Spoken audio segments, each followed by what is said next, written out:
नमस्कार दोस्तों, आज हम बात करेंगे भारत के महान एथलीट मिल्खा सिंह के बारे में और उनकी लाइफ स्टोरी के बारे में पढ़ेंगे। जैसा कि आप सब जानते हो, 18 जून 2021 फोर्टिस हॉस्पिटल चंडीगढ़ में अपनी अंतिम सांसें ली भारत के महान एथलीट मिल्खा सिंह ने।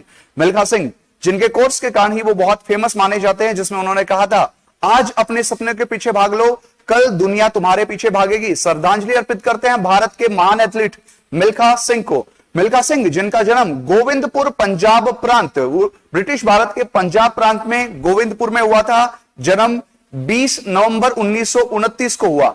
इसके बाद अगर हम बात करेंगे, पार्टीशन के समय सबसे दुखद कहानी मिल्खा सिंह के साथ बनी। 15 भाई बहनों में से एक मिल्खा सिंह, जब भारत में पार्टीशन हुआ विभाजन के समय, उनके 15 भाई बहनों में से 2 बहनें, 1 भाई और माता पिता को मार दिया गया मुस्लिम मॉब्स के द्वारा। जब हिंदुओं और सिखों के ऊपर मुस्लिम मॉब्स अत्याचार कर रहे थे, पार्टीशन के बाद मिल्खा दिल्ली आ गए भाई, और उन्होंने दिल्ली मूव कर दिया 1947 में।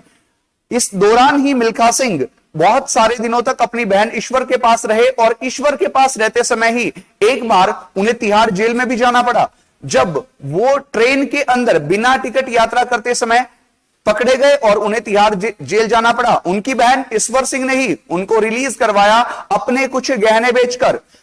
इस घटना के बाद जो मिल्खा सिंह है, उन्होंने डिसाइड किया कि वो थोड़े दिन के लिए जो रिफ्यूजी कैंप भारत में लगे हैं, पुराना किला, वहां पर रहेंगे, और पुराना किला रिफ्यूजी कैंप भारत में जो लगे थे उनके अंदर रहे। इसके बाद मलखान ने उन्हें आर्मी के लिए प्रेरित किया। मिल्खा सिंह अपनी लाइफ में इस घटना के बाद इतने दुखी हो चुके थे, तिहाड़ जेल जाने के बाद, कि वो अब एक डकैत बनना चाहते थे। लेकिन उनके एक फ्रेंड मलखान सिंह ने उन्हें आर्मी के लिए प्रेरित किया, और अब मलखान सिंह के कहने पर ही उन्होंने आर्मी ज्वाइन करने का डिसीजन लिया भाई। इसके बाद हम बात करेंगे, 3 बार अनसक्सेसफुल अटेम्प्ट उन्होंने किए आर्मी के लिए, 3 बार उन्होंने अनसक्सेसफुल अटेम्प्ट किए, और चौथे अटेम्प्ट में साल 1951 में इलेक्ट्रिकल मैकेनिकल इंजीनियर कंप्यूटर में कॉन्ट्रैक्ट के तहत वो सिपाही के पद पर, सिपाही के पद पर भर्ती हो गए। अब जो क्रॉस कंट्री होती है, वहां पर ही दिखा इंडियन आर्मी को मिल्खा सिंह का टैलेंट। और क्रॉस कंट्री जो ओवरऑल भाई नॉर्मल लगाई जाती है, उसके अंदर मिल्खा का 6ठा स्थान था। इस कारण से उन्हें रनिंग यूनिट के अंदर डाल दिया गया, और वहां से उनकी प्रॉपर तरीके से उनको एक एथलीट बनाने की राह पर चीजें लेकर जाने लग गई। ठीक है, इंडियन आर्मी की सहायता से अब इंडियन आर्मी का जो बेस कैंप था, वहां पर उनके रनिंग के लिए सुविधाएं उपलब्ध कराई गई।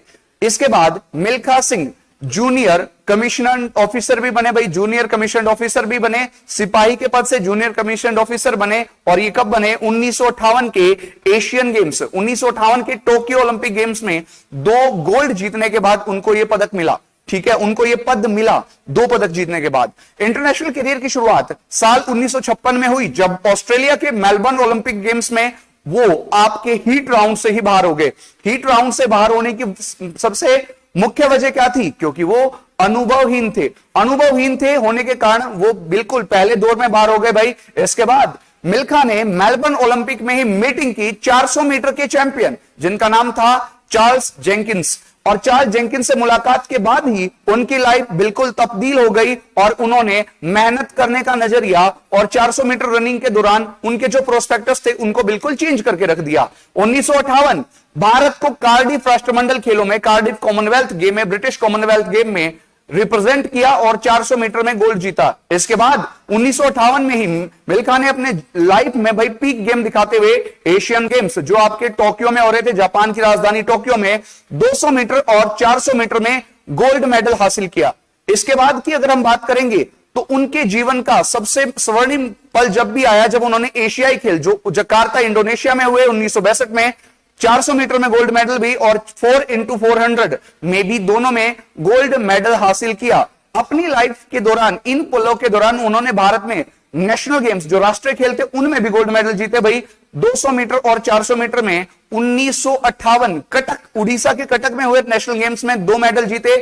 जबकि उनका एक हमने बिल्कुल एक डाउन पीरियड भी देखा, जब मलखान सिंह ने उनको 400 मीटर में, 400 मीटर के अंदर सिल्वर मेडल से संतोष करना पड़ा। मलखान सिंह से हार गए थे। कौन हार गए थे भाई? मिल्खा सिंह हमारे नेशनल गेम्स के अंदर हार गए थे।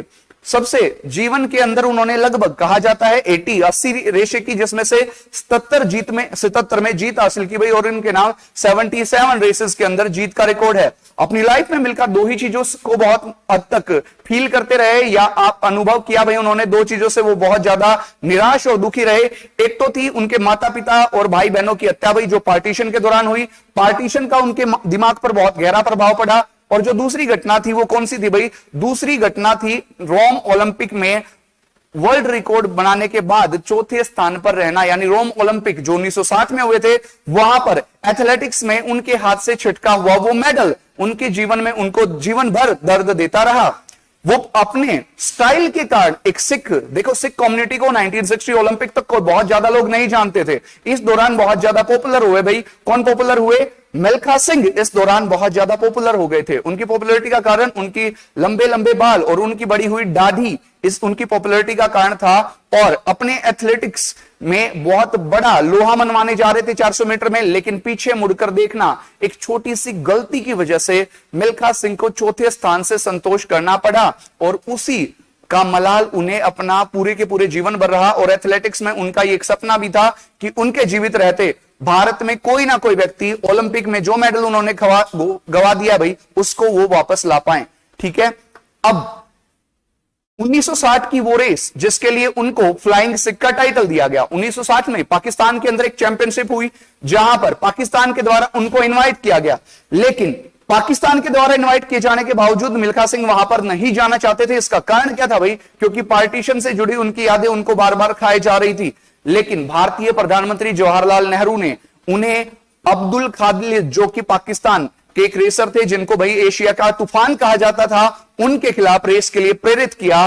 और जब ये रेस हुई, रेस के खत्म होने पर पाकिस्तानी जनरल आयूब खान ने उन्हें टाइटल दिया फ्लाइंग सिख और कहा तुम आज दौड़े नहीं, तुम आज उड़े हो। ये टाइटल दिया, पर यहीं से उनका नाम पड़ा फ्लाइंग सिख। इसके बाद मिल्खा सिंह को फ्लाइंग सिख कहा जाने लगा।